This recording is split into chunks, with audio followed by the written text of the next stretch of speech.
Welcome to the first ever coffee break piano course. Well, it's the first day of the new year, so we better start with Auld Lang Syne. So let's look at my hand position here. I'm going to use the black notes. Using the black notes is so much easier because you've got the patterns of threes and twos. It's a lot easier to remember. If I deal with the first of two, the C sharp, and the first of three, F sharp, we have should old acquaintance, and go to the right hand side there, and then we basically loop around the middle. Should old acquaintance be forgot, and I'm going to put my thumb on the F sharp here. Skip one, big gap there as well. So let's put that together. Should old acquaintance be forgot and never brought to mind.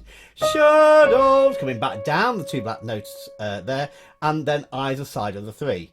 Acquaintance, loop round the middle, be forgot. I'm going to use my little finger there just to allow myself to get down. And Auld Lang Syne. Let's go from the beginning.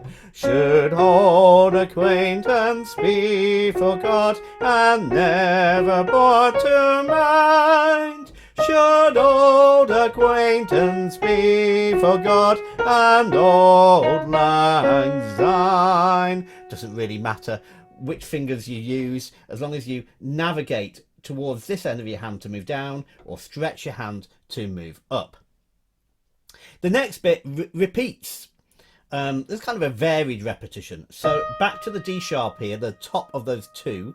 For Auld Lang, back to the middle, Syne.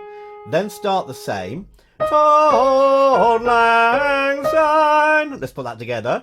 For Auld Lang Syne, my Joe. For Auld Lang Syne. And it's kind of the same phrase again. We'll take a cup of kindness yet.